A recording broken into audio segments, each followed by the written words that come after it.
Vamos estudar a palavra do Senhor. Abra sua Bíblia no Evangelho de João. Estamos estudando o Evangelho de João. Tempo bom, tempo de aprender grandes coisas, tempos da gente viver aí os milagres de Deus. Evangelho de João, capítulo 8. Estudamos semana passada capítulo 7, que Jesus estava na festa das cabanas. Falamos sobre os embates. E no capítulo 8, Jesus continua na festa das cabanas, está no final, e esse é um dos textos mais polêmicos, mais difíceis, mais controversos do Evangelho de João, e você vai ler comigo. Primeiro, levanta bem a sua Bíblia e diga aí: essa é minha Bíblia, eu sou o que ela diz que eu sou, eu tenho o que ela diz que eu tenho, eu posso o que ela diz que eu posso. Abrirei meu coração, deixarei a palavra de Deus entrar e nunca mais serei o mesmo. Amém? Ok, lembrando que quinta-feira eu espero você e domingo que vem voltamos aí ao presencial em nome de Jesus. Queridos, Evangelho de João capítulo 8 diz assim: Jesus, porém, foi para o Monte das Oliveiras. Ao amanhecer, ele apareceu novamente no templo, onde todo o povo se reuniu ao seu redor, e ele se assentou para ensiná-lo. Os mestres da lei e os fariseus trouxeram-lhe uma mulher, surpreendida em adultério. Fizeram-na ficar em pé diante de todos, e disseram a Jesus: Mestre, esta mulher foi surpreendida em ato de adultério. Na lei, Moisés nos ordena apedrejar tais mulheres. E o Senhor o que diz? Eles estavam usando essa pergunta como uma armadilha, a fim de terem uma base para acusá-lo. Mas Jesus inclinou-se e começou a escrever no chão com o dedo. Visto que continuavam a interrogá-lo, ele se levantou e lhes disse: Se algum de vocês estiver sem pecado, seja o primeiro a tirar a pedra nela. Inclinou-se novamente e continuou escrevendo no chão. Os que ouviram foram saindo um de cada vez. Começando pelos mais velhos, Jesus ficou só, com a mulher em pé diante dele. Então Jesus pôs-se em pé e perguntou-lhe: Mulher, onde estão eles? Ninguém a condenou? Ninguém, Senhor, disse ela. Declarou Jesus: Eu também não a condeno. Agora vá e abandone sua vida de pecado. Vamos orar? Senhor, fala conosco nessa manhã. Traz a tua palavra ao nosso coração. Vem de encontro agora a cada necessidade, a cada vida, a cada pessoa, Senhor, que precisa ouvir Tua voz.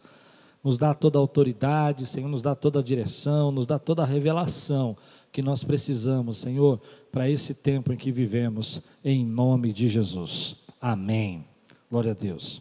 Como eu faço todo domingo, eu vou começar esse texto no capítulo 8, versículo de 1 a 11, e à noite nós vamos continuar o Evangelho de João, capítulo 8, que é uma continuação desse embate que Jesus vai ter com os fariseus. Esse é um dos textos mais polêmicos do Evangelho de João, porque existem várias coisas que aconteceram atrás desse texto que talvez você não saiba, e é uma curiosidade.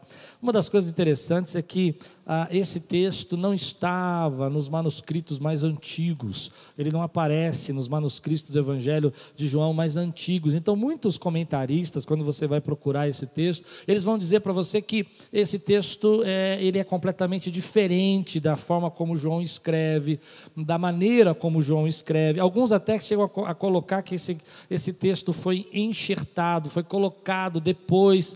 Em alguns manuscritos ele aparece, mas ele aparece fora de ordem, fora de lugar, não dá para entender se é esse momento ou não é. Há pessoas até que dizem: não, esse aqui foi um texto que foi colocado e ele não é um texto do Evangelho mesmo. Eu particularmente acredito que Deus permitiu que esse texto entrasse dentro do Evangelho de João, para que nós pudéssemos aprender coisas com ele, para que nós pudéssemos entender coisas com ele, para que nós pudéssemos compreender a graça de Deus sobre a nossa vida.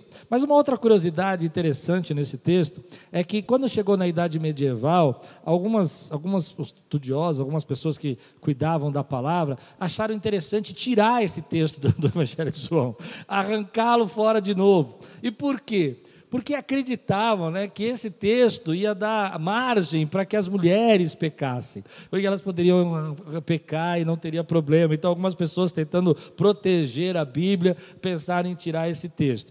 Deixando tudo isso à parte, mas você precisa saber, eu acredito que a palavra de Deus é inspirada e que a gente tem muita coisa para aprender nesse texto, e importante para a nossa vida, que a gente não tem que tirar nada, a gente tem que entender o que está acontecendo aqui. E esse é um texto complicado, porque se você perceber, se realmente ele está na ordem cronológica, Jesus tinha passado pela festa das cabanas, houve todo aquele embate, eles queriam matá-lo, e depois disso acontecer, então vem ali alguns homens, alguns fariseus, alguns religiosos, trazendo uma mulher que, num momento terrível, um momento fora de ordem, no meio de uma festa, no templo, onde que representava a glória de Deus, como eu ensinei semana passada, o templo era todo aceso, as lanternas eram acesas, representando a coluna de fogo, a água era trazida representando a rocha. Essa mulher resolveu adulterar. Mas é interessante você perceber que esse texto, ele tem algo para nos ensinar muito profundo, porque esses homens trazem essa mulher, mas não trazem o homem. E aí que está a ideia de João explicar isso para nós. Em momento nenhum eles citam o camarada, que ninguém adultera sozinho, né, pessoal? Alguém estava com ela. E eles não citam esse homem, e falam, olha, a lei manda apedrejar a mulher, mas a lei manda apedrejar o homem e a mulher, não só a mulher. E eles vão fazer isso, João vai dizer para nós que o interesse deles, na verdade, não era a lei, o interesse deles não era cumprir. Algumas pessoas estudiosas chegam a supor que esse homem era conhecido por eles, então falou assim, vai embora, olha, sai daí, vamos levar a mulher, porque a ideia deles, na verdade, era pegar Jesus, era conseguir prender Jesus, era conseguir ter uma causa contra Jesus. E por que uma causa? Porque quando eles levam essa mulher adúltera, só para você compreender todo o fundo do texto, quando eles levam essa mulher adúltera, eles dizem assim, a lei manda apedrejá-la. Então se Jesus falar assim, não, então não apedreja essa mulher, ele estaria não cumprindo a lei. E eles vão dizer, está vendo, você não está cumprindo a lei, você é passivo de morte. Se ele dissesse, apedreja essa mulher, Roma era o único estado, onde a força maior, eles eram os opressores, que poderiam condenar essa mulher. É só Roma que poderia decretar a pena de morte, Israel não podia fazer isso. E se ele fizer isso, então os romanos poderiam entender como uma atitude de rebelião, uma atitude de insubordinação, e Jesus também poderia ser condenado. Então, eles estão ali, na verdade, colocando Jesus numa situação extremamente perigosa. Se ele falar não cumpre a lei e é passivo de morte. Se ele falar sim, está cumprindo a lei, mas está desobedecendo o Império Romano e você vai ser passivo de morte. Eles sabiam disso. Por isso que João vai chegar nesse texto e vai dizer assim, olha, tentando aprisioná-lo, João usa uma palavra aqui, ele diz assim, que ele estava querendo prendê-lo, né, causar confusão. Uma armadilha. João diz aqui na NVI, traz a palavra armadilha. Na verdade, era uma suposição. E por isso que Jesus está numa situação aqui conflitante. Muitas pessoas usam esse texto fora desse contexto. Quando você usa esse texto fora desse contexto, dá margem para muita coisa. Dá margem para você falar, olha, da super graça, que você pode viver do jeito que você quiser, porque Deus já perdoou, pode viver no pecado, pode viver. Querido, então quero deixar algumas coisas bem claras, e à noite eu vou falar muito sobre isso. Não perca a mensagem da noite, porque à noite eu vou gastar muito tempo nisso. Em primeiro lugar, algumas coisas que você precisa entender. Esse texto não é uma justificativa para pecar. Ele não está dizendo isso. E eu vou mostrar 4 razões porque ele não está dizendo isso antes de começar a pregar. Primeiro, Jesus disse a essa mulher, vá e não peque mais. Ou em outras versões, abandone o seu pecado. Abandone o seu pecado. A palavra é essa. Jesus está dizendo aqui, olha, você que foi pego em adultério, foi perdoada, abandone o seu pecado. A segunda razão que esse texto também não está dando mais para você pecar, como algumas pessoas têm ensinado, olha, Jesus perdoou a mulher adúltera e tudo mais, e os nossos pecados não têm mais valor. É verdade. Eu creio que nós vivemos debaixo da graça de Deus, os nossos pecados foram todos perdoados, mas há consequências do pecado. E por que você não deveria continuar no pecado? Esse texto não dá essa abertura para você pensar assim, porque Jesus morreu pelo pecado daquela mulher, e daqui a poucos meses Jesus ia morrer pelos pecados dela. Ele sabia o que ele ia fazer naquela cruz, e o que significava a salvação para aquela mulher. Terceiro, porque o pecado gera morte. Isso que eu vou pregar um pouco à noite. O pecado gera morte. Aliás, à noite eu vou falar isso, eu vou falar de manhã também, porque nem todo mundo escuta a palavra. Sabe uma coisa que eu estou cansado, gente? Que a gente precisa parar com isso, a gente precisa parar com essa história de não poder falar sobre pecado na igreja. Eu fico ofendido, eu fico magoado. Que coisa chata isso, gente. Não é verdade? Porque se você falar de pecado, você está gerando culpa na minha vida. Não quero gerar culpa na tua vida, eu quero dizer para você que Cristo te libertou. Esse é o texto da noite. Jesus te libertou de toda escravidão. Mas a gente não pode falar de pecado hoje porque, eu não fico legal depois. Não dá para pecar legal. É claro que não dá para pecar legal se você ouve falar de pecado. Mas o pecado, querido, custa caro. Bom, à noite você assiste que eu vou falar sobre isso. E a quarta razão, porque esse texto não está dando margem para você pecar, é porque não foi isso que Jesus quis ensinar nesse texto. Ele não quis dizer que você pode viver pecando, tanto que ele disse para ela, abandone. A primeira lição que eu tiro desse texto para a minha vida é sobre gente que aponta o seu pecado, mas não olha para o seu. Você conhece gente assim? Que ele é ávido para dizer o que está errado. Ele tem uns olhos para dizer o que você não é capaz de fazer. Ele consegue fazer pequenas artimanhas e pequenas coisas. E quando eu leio esse texto, eu me lembro muito do meu ministério. Eu me lembro, querido, do tempo que eu passei aqui na igreja, lutando com gente que gosta de causar intriga. Quanto tempo perdido eu tive com gente que quer causar intriga.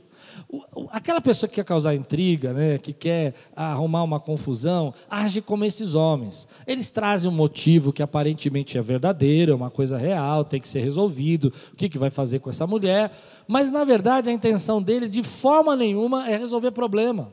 Eles não estão nem aí com aquela mulher, eles não estão nem preocupados com o que Jesus vai fazer, se ela vai ser apedrejada ou não. Esse não é o problema. Eles não têm nenhum tipo de preocupação em cumprir a lei também. Se tivesse preocupação, teria trazido o homem. Eles estavam, na verdade, apenas querendo causar confusão, causar intriga.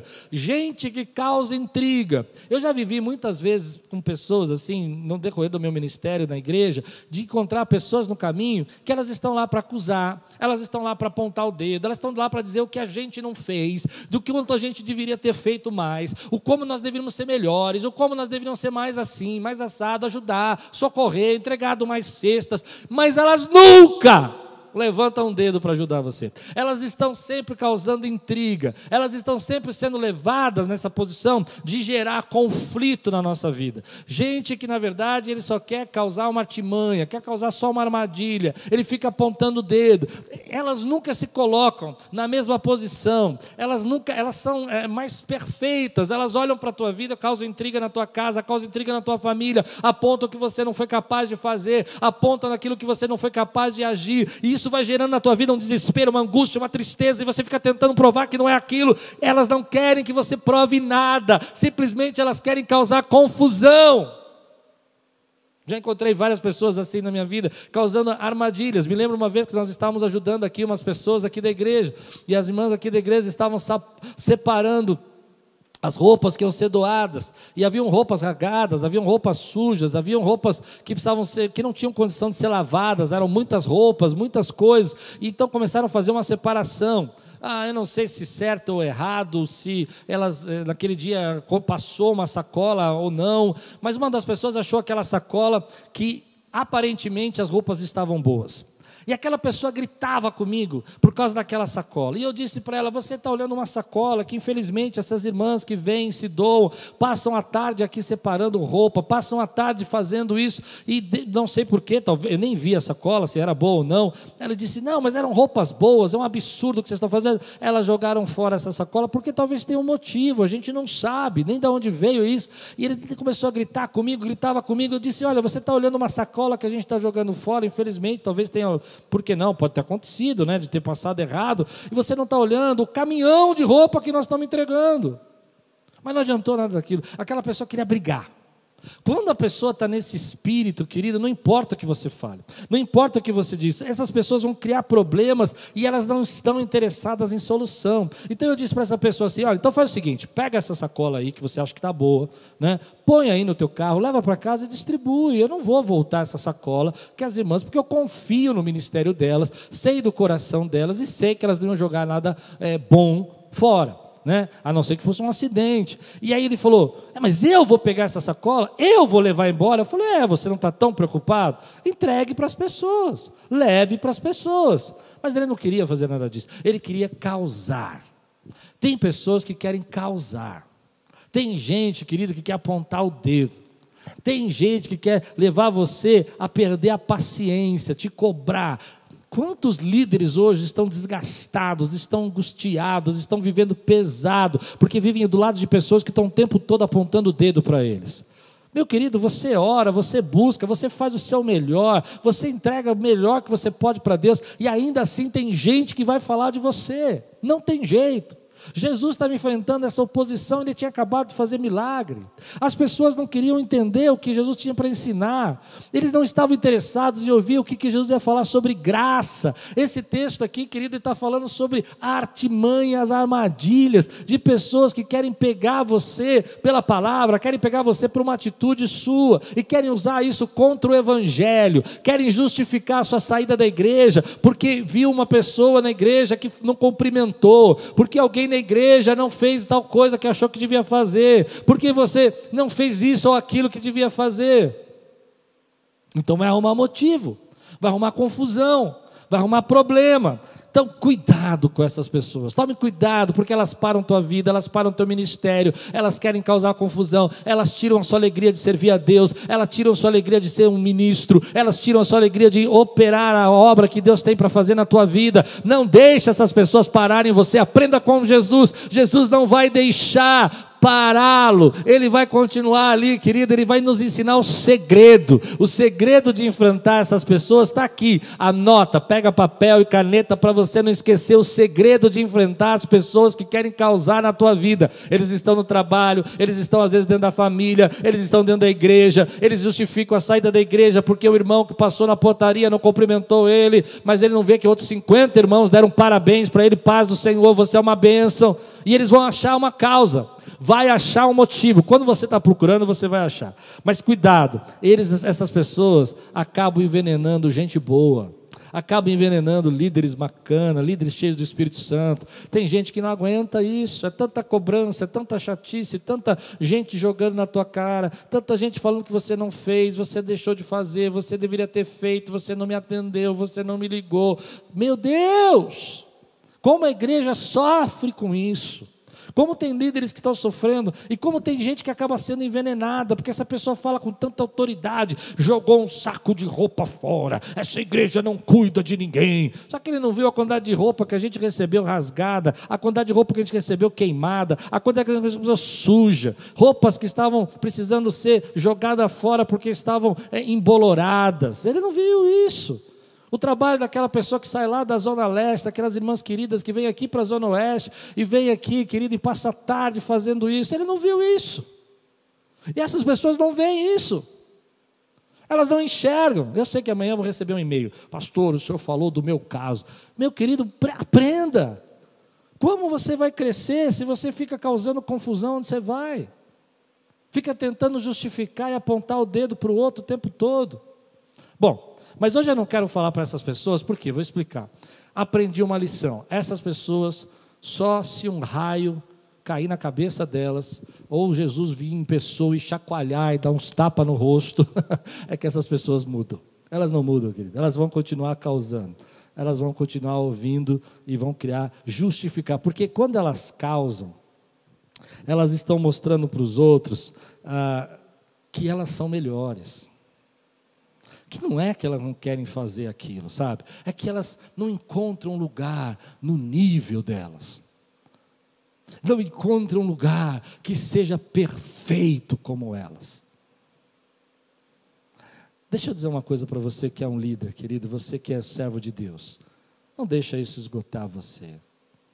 Se você deixar, querido, quantas pessoas já falaram? Eu me lembro uma vez aqui na igreja, que eu, antes de começar a palavra, eu contei uma anedota, sabe aquelas anedotinhas pequenas, sabe aquelas que falam, e eu contei uma anedota, e não é um hábito que eu tenho, mas eu sei que aquele dia eu tive vontade de contar, era um culto de semana, todo mundo estava aqui, estava frio, aí o pessoal deu risada, a gente brincou e comecei a pregar. No dia seguinte eu recebi um e-mail, Aonde nós vamos parar, pastor Klaus? Essa igreja está perdida. Onde já se viu um pastor contar uma piada no púlpito? Nós estamos aí para ouvir a palavra. O que eu preguei, ele não ouviu nada. O que eu preguei, ele não ouviu nada. Então, querido, essas pessoas vê a falha dos outros, mas nunca vê a sua. A sua própria falha eles não enxergam. Eles são hábitos em acusar, eles são hábitos em apontar os defeitos. E você vai deixar um camarada desse parar o teu sonho? E você vai deixar uma pessoa dessa parar a tua casa, a tua família, teus desejos, aquilo que Deus colocou no teu coração, teu ministério? Vai enterrar dom por causa deles? Vai enterrar dom porque eles acusam você, porque eles falam de você, porque eles ficam apontando, porque eles ficam causando armadilha? Conheci gente, querido, que abandonou o chamado de Deus porque não aguentou isso. Fecha a janela. Acontece a história uma vez aqui de um grande pregador que estava andando, e enquanto ele estava andando na carruagem que ele estava, do século passado, um avivalista americano, inglês, esqueci o nome dele, ele estava dentro da carruagem, uma pessoa andou com ele na rua, e enquanto ele andava na carruagem, a pessoa ia xingando ele do lado de fora. E ele estava com uma outra pessoa conversando, e aí a pessoa corria do lado dele e xingava, ele herege, seu isso, seu aquilo, e então ele vai e fecha a janela. E o amigo pergunta para ele, você não vai fazer nada? E ele diz, sobre o quê? Sobre essa pessoa que está xingando você. Ele falou, não, eu já fechei a janela. Fecha a janela, querida, do teu coração para essas coisas. O jeito que Deus vai lidar com isso, o jeito que Jesus vai lidar com isso, lembrando que eles tinham uma artimanha, eles queriam acusar Jesus. Se mandasse condenar, estava contra Roma, era passivo de ser preso. Se mandasse não condenar, não tinha cumprido a lei. O que Jesus vai fazer é julgar os juízes. Guarda essa palavra. Jesus vai julgar os juízes. Jesus vai julgar aqueles que o acusam, aqueles que o apontam. Jesus, nesse texto, ele não vai falar nada sobre a mulher, não vai nem citar o problema dela. Eu gostaria de saber o que Jesus escreveu na terra. Já ouvi 50 mil pregações sobre isso, cada um inventa uma história mais legal que a outra, mas é história, não está escrito. Tem história que Jesus escreveu 10 mandamentos, tem história que Jesus escreveu o nome de cada um com o pecado que tinha feito naquela semana, essa é a mais legal. Escreveu lá, Josafá, o nome do lado do camarada que ele tinha cometido, mentiu. Eu não sei o que Jesus... Há uma história bonita que eu vi essa semana que eu nunca tinha falado, que no livro de Jeremias diz que Deus ia descer à terra e ia escrever os pecados das pessoas no chão. Eu não sei. O importante, João deixa claro para nós que não é importante o que Jesus escreveu ali, não é isso que é o centro da mensagem. O centro da mensagem é que Jesus vai julgar os juízes. Ele vai dizer, olha, vocês que não têm nenhum pecado, atire a primeira pedra. Você que não tem pecado, faça isso então. Se você se acha tão bom assim, tão perfeito, que não tem erro, atire a primeira pedra. E aqui está uma coisa interessante, sabe? Nesse tempo que nós estamos vivendo, é tempo da gente tirar as pedras das mãos. É tempo da gente parar de querer ser juiz. Entender, querido, que à medida que a gente julga, a gente será julgado. Entender que às vezes a gente tem esse espírito de querer causar, de apontar o defeito do outro e não olhar para o nosso. Dentro de casa, marido e mulher trabalhando dentro de casa, as crianças, é muito fácil eu olhar para a pessoa que eu amo e dizer assim, olha, você é folgado, enquanto eu não faço as coisas que eu deveria fazer e penso sobre mim mesmo, é que eu estou cansado.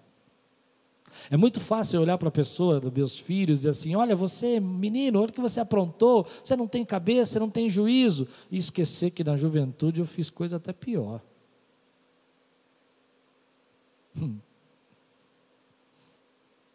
Outro dia, alguns anos atrás, a minha filha foi para mim assim, triste, fechou assim na mesa, e disse, pai, eu preciso contar uma coisa para você, eu cabulei uma aula. Eu falei, filha, e fiquei em silêncio. Olhei com os olhos espantados, filha, não pode cabular a aula. Hoje ela já cresceu, já se formou na faculdade, e eu disse, ela falou, pai, eu cabulei. Tá bom, filha, não faça mais. Fui para o quarto, dei um glória a Deus, porque eu cabulava aula toda semana. Mas eu tinha esquecido disso. Eu tinha esquecido, porque agora já tinha passado tanto tempo. E aí eu me lembrei que eu ia numa semana segunda, quarta e sexta na escola, e na outra eu ia terça e quinta para revezar. A gente esquece as coisas que a gente fazia. Então nesse tempo é um tempo de você tirar as pedras da mão. Esse é o problema, querido, de hoje em dia. Tem tanta gente atacando pedra na rede social, atacando pedra sobre as pessoas, tentando arrumar armadilhas, tentando fazer coisas. Já encontrei pessoas na igreja, como é triste isso, que mandam um recado para mim, mandam um recado para outro pastor, e mandam um recado para outro pastor, para ver se os três falam a mesma coisa, porque se não falar, ele vai colocar um contra o outro. Gente do mal, não tem outra palavra para isso. Sabe, colocar amigos, pastores amigos um contra o outro, para que isso? Mas você não precisa ter essas pedras nas mãos. Dentro de casa, nesse tempo, querida, é tempo de entender que nós estamos vivendo um momento que, se pudermos recuperar os nossos irmãos, nós vamos recuperar. Se pudermos trazer de volta, nós vamos trazer de volta. Se pudermos mostrar a graça de Deus, nós vamos mostrar a graça de Deus. Porque é isso que nós estamos fazendo aqui, é vendo gente imperfeita sendo transformada, é vendo gente que não é perfeita, vivendo debaixo da graça de Deus, sendo trabalhada por Deus, crescendo na obra de Deus, crescendo no caminho do Senhor, entendendo quem é Deus. Tire as pedras das mãos para que Deus possa curá-los, tire as pedras das mãos para que você possa viver em paz. Dentro de casa, às vezes a gente não percebe como a gente aponta o dedo para o outro e não enxerga os nossos próprios erros. E é por isso que tem tanto casamento nesse tempo passando por luta. Tem tanta gente aí querendo se separar porque fica apontando o dedo e não enxerga o seu defeito. Ah, meu marido é muito mole. Mas você não olhou como você é controladora. Misericórdia. Ah, não pode falar isso, pastor Cláudio. Tá bom, meu marido é muito controlador. Ah, minha esposa não me ajuda. Você nunca percebeu que você não dá espaço. E às vezes a gente não enxerga no outro os nossos erros, nós gostamos de apontar. E é quando a gente põe o dedo assim, esse é um jargão que a gente diz, né? Quando você põe o dedo assim, tem mais 4 dedos apontando para você. Não é tempo de você pôr o dedo assim, é o tempo de você levantar as suas mãos para o alto e dizer glória a Deus, porque você está vencendo a segunda maior onda da pandemia, em nome de Jesus. E Deus tem guardado a tua casa. É tempo de ser empático, é tempo de ter empatia, é tempo de entender. Eu acho muito interessante, eu me lembro uma vez mais novo, quando eu tinha uns 30 anos de idade, eu era bem radical assim em algumas coisas, eu gostava de dizer que os outros não faziam, né? Os outros não eram ajudantes, os outros, eu estava cansado, os outros não faziam, eu tinha problemas, os outros não tinham compromisso, eu tinha dificuldades, os outros não tinham interesse. Já viu gente assim? Tem muita gente que quer liderar assim, olhando para o outro e dizendo assim, eu não fiz porque eu estava com problema, você não fez porque você é um irresponsável. Sem ouvir o que a pessoa tem para dizer. Me lembro quando garoto, muito pequeno, eu tive uma lição de vida que eu nunca mais esqueci. Meu pai costumava chegar muito atrasado para visitar a gente ficava na porta da casa da minha avó, porque não podia entrar, na esquina, às vezes esperando meu pai, por 1 hora e meia. Nós descíamos da nossa casa, porque meu pai não queria ir lá para passar na porta de casa para não ver minha mãe, minha avó não deixava entrar porque tinha vergonha que o filho dela era separado, então ficávamos na esquina, 1 hora e meia, uma loucura. E naquele dia nós fomos lá esperar meu pai se superou, passou 1 hora, não tinha celular, não tinha como ligar, 1 hora e meia, ficamos ali quase 2 horas e meia, talvez o meu irmão Dudu lembre melhor, 3 horas esperando meu pai. Na minha cabeça foi 3 horas. Se foi menos, aí depois o meu irmão me corrige. E aí nós estávamos lá, na frente de uma garagem ali, que estava fechada, sentado ali, por 3 horas para o meu pai. E chegou uma hora que eu não aguentei mais, eu era mais agitado, era mais o caçula, mas era o mais bravinho. Levantei e falei, eu vou embora. Eu não quero saber, não vou ficar mais aqui. E quando eu levanto e vou embora, meu pai vira o carro assim, o carro na esquina e vem parando o carro. E eu entro naquele carro e falo assim, que absurdo, que coisa absurda. 3 horas, você não tem vergonha de deixar seus filhos aqui na rua 3 horas? Passa um sabão no meu pai, garoto. Meu pai olha bravo para mim, irritado, e fala assim, sabe por que eu demorei? E naquele tempo a televisão era preta e branca, né? Estava chegando a televisão colorida. E meu pai fala, porque eu demorei, eu vou embora, eu não vou dar nada para você. E quando eu olho no banco de trás, tinha uma televisão colorida que ele ia dar de presente para nós. Eu estava com tanta braveza que eu esqueci de perguntar para ele por que ele tinha demorado.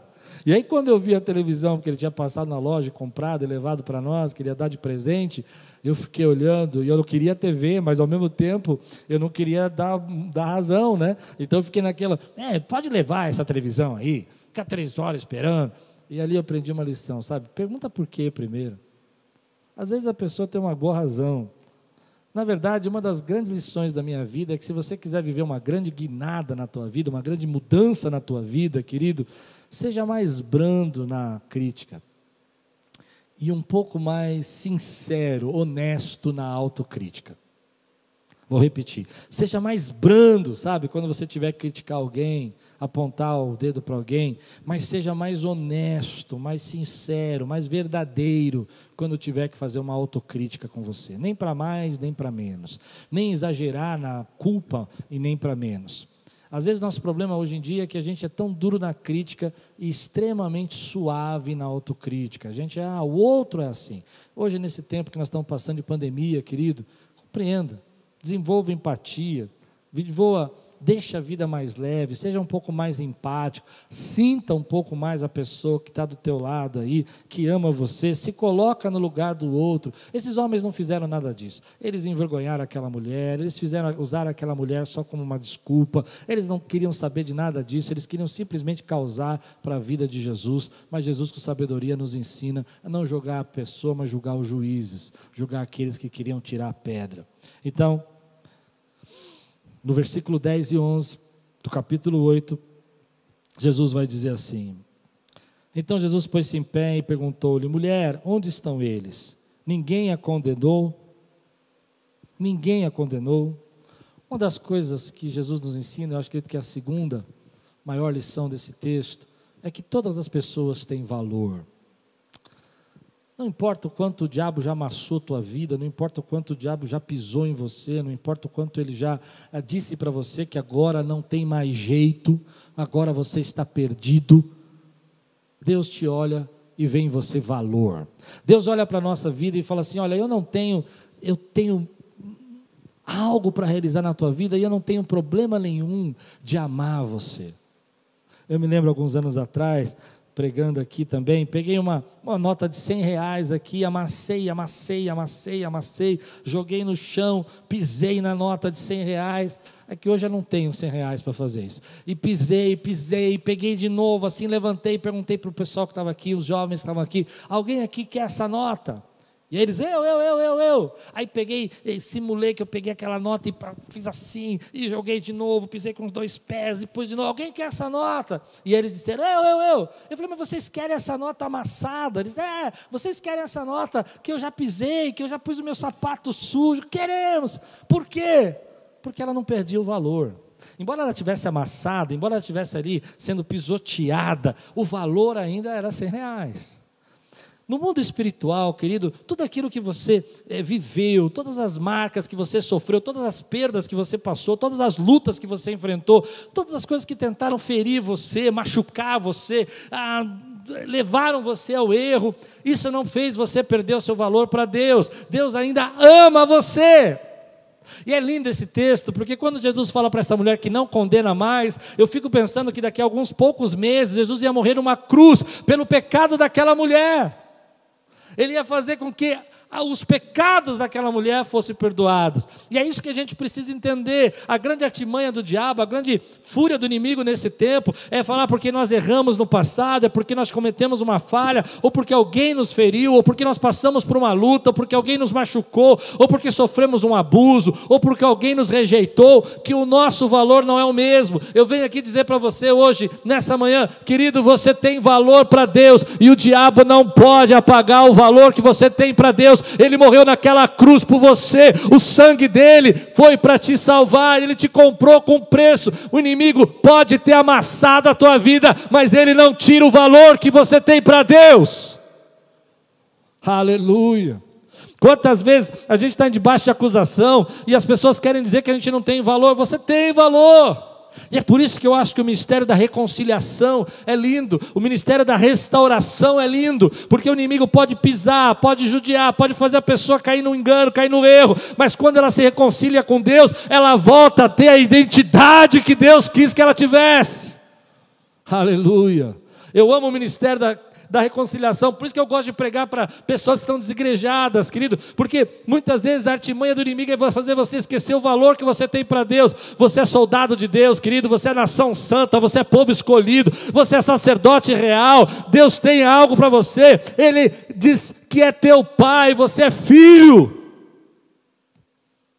E aí vem essas situações todas acontecendo na nossa vida, e gente que acha porque houve uma perda, gente que acha porque houve um problema, gente que acha porque passou por um abuso, gente que acha que cometeu um erro, sua vida acabou. Sua vida não acabou não, querido, você tem valor para Deus. É bonito nesse texto, porque se essa mulher não tivesse encontrado Jesus, talvez a vida dela tivesse acabado mesmo, talvez eles tivessem apedrejado aquela mulher, e depois fugido, se escondido. Mas Jesus estava lá, fazendo por ela aquilo que Ele fez por nós na cruz do Calvário, perdoando os pecados dela. Jesus vai dizer para essa mulher: eu também não te condeno, eu também não te condeno. Quanta gente hoje eu vejo nesse tempo, querido, passando por um período onde que o inimigo tenta roubar a sua identidade, tenta roubar o valor que você tem para Deus, e você acaba trazendo dentro do seu coração culpa. Por isso o tema da mensagem de hoje, o tema que eu escolhi, chama caso encerrado.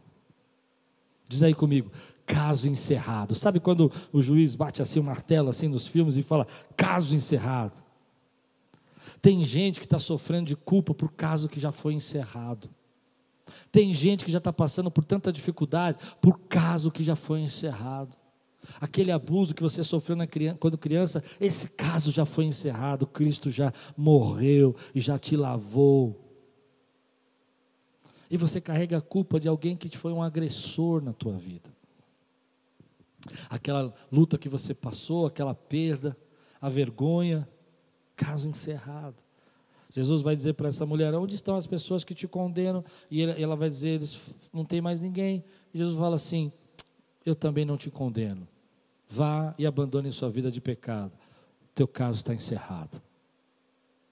Eu conheço pessoas, querido, que embora Jesus tenha já derramado graça, liberado perdão, não conseguem se perdoar. Não conseguem enxergar o seu caso como caso encerrado. Há muita coisa nesse texto que eu podia pregar, mas eu quis ir para esse lado, sabe por quê? Porque nesse tempo eu vejo gente sofrendo. Pessoas que são grandes líderes, têm um grande chamado, Deus tem um propósito, mas sofrem tanta acusação, sofrem tantas perdas.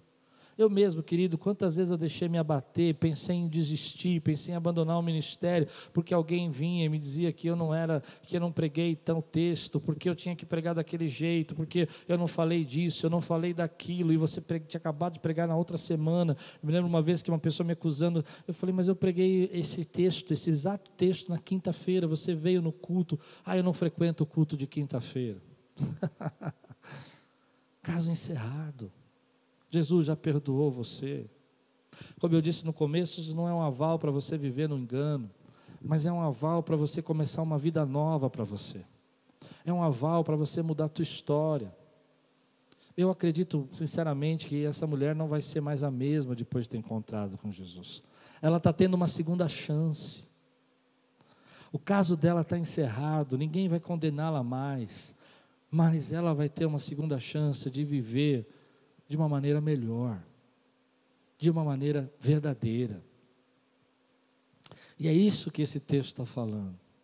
Toda vez que Jesus vem até nós e perdoa os nossos pecados, nós temos uma segunda chance. Temos uma segunda chance de fazer a nossa vida diferente. O engano está em você pensar que você vai continuar a fazer as mesmas coisas que fazia antes e que você vai ter um resultado melhor. Eu gosto de pensar a quantidade de pessoas hoje que sofrem por casos que Jesus já encerrou. Ele já encerrou isso, e você fica remoendo isso na sua mente. Ele já não te condena mais, mas você fica se condenando. Ele já não está mais cobrando isso, aliás, ele nunca cobrou, mas você não consegue parar de se cobrar. Você não consegue parar de dizer para você mesmo onde eu errei, por que aconteceu isso comigo, por que eu tinha que passar por isso. Olha só o que eu fiz. Se você for pensar, essa mulher não foi muito legal, nem esse homem, porque ninguém adultera sozinho, já falei. Porque eles escolheram no meio de uma festa linda, do tabernáculo, que representava tanta coisa para o povo de Israel, para cometer um ato desse. E ainda foram pegos em flagrante. Mas o caso dela foi encerrado. E aqui está uma coisa que eu queria colocar no teu coração. Talvez hoje seja um tempo de você ter uma segunda chance. Talvez seja o tempo de você se levantar e dizer assim, sabe, eu estou aprendendo algumas coisas. Eu estou entendendo algumas coisas que Deus está falando comigo. E eu não vou mais viver debaixo dessa culpa, mas eu vou viver da graça de Deus. Agora deixa eu explicar uma coisa sobre graça. Graça transforma.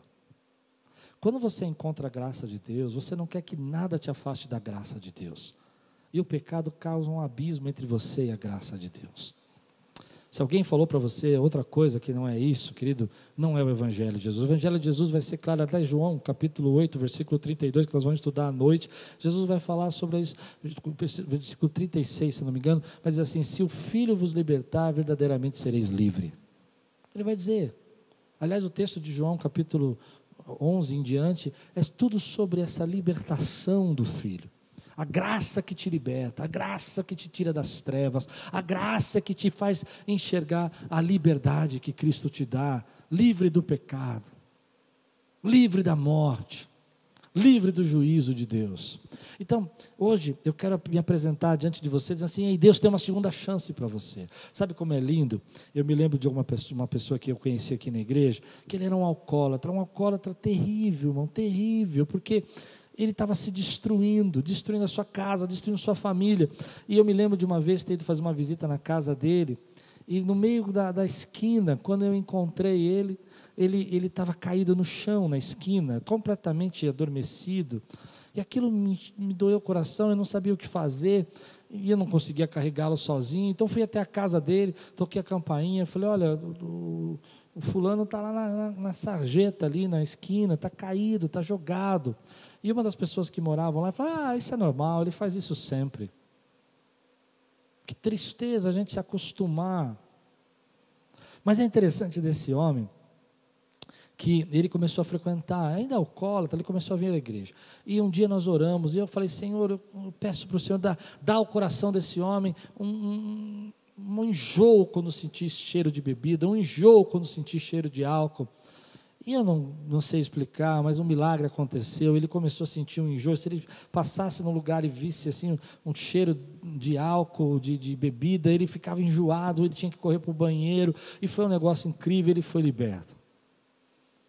E é tão bom você ver uma pessoa ter uma segunda chance, é tão bom você ver uma pessoa, querido, viver um milagre, a graça de Deus, viver um tempo novo na vida dele, sabe, e ele se agarrou nisso, ele tomou posse daquela palavra, e alguns anos depois, ele estava trabalhando, e um amigo dele falou assim, vem aqui, vamos ali e tal, no bar e tal, e ele sempre tomava Coca-Cola, não queria bebida alcoólica, mas naquele dia, aquele amigo pôs no copo dele, ele olhou, ele pegou,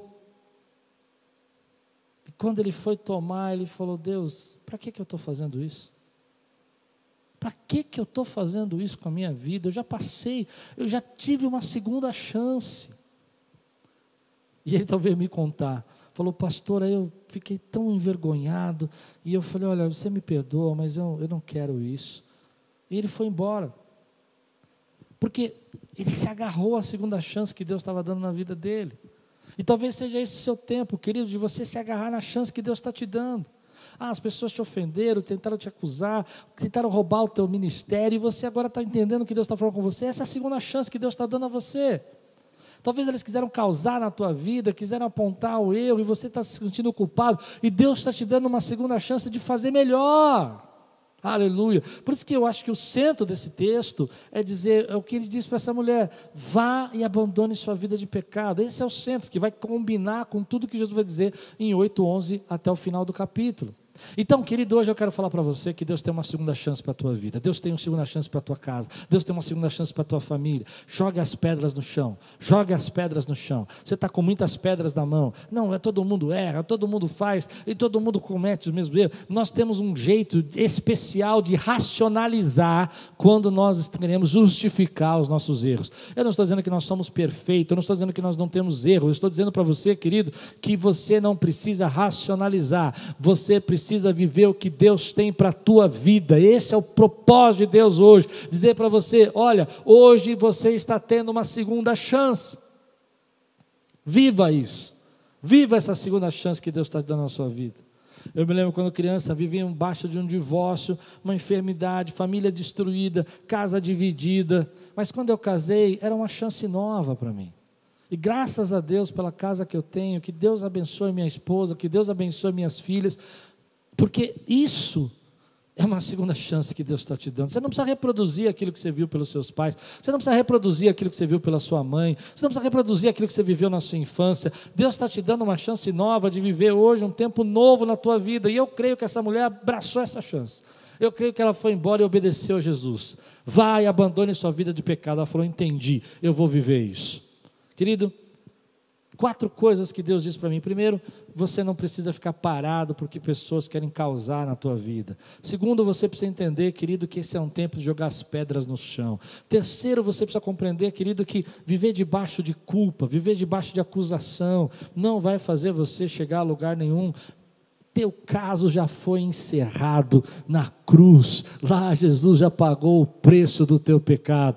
Quarto, você precisa entender, querido, que você precisa abandonar a tua vida, querido, de erro, de falha, porque essa é uma segunda chance, e não tem ninguém, querido, que abandonou o seu pecado, que não diga: oh, glória a Deus, como Deus é bom. Vou terminar assim, meu querido, tem um testemunho aqui na igreja de um irmão, que me conta essa história. Eu fico pensando que ele estava no fundo do poço, envolvido com drogas, envolvido com drogas pesadas. Ele ia em festa, ele me conta que as pessoas pegavam bandejas assim de drogas e passavam para as pessoas cheirarem, e ele vivia nesses lugares. A esposa dele tinha que ir lá nas bocas, lá pagar as dívidas dele para ele não morrer. Hoje ele é um querido da nossa igreja, é um membro da nossa igreja, e toda vez que eu vejo ele são, sarado, restaurado, abençoado, guardado, eu falo: eita Deus maravilhoso, o Deus que deu uma segunda chance para esse homem, o Deus que curou a vida dele, restaurou a vida dele, tirou ele do pecado, e ele abandonou os seus erros, porque Deus tem graça para derramar na tua vida.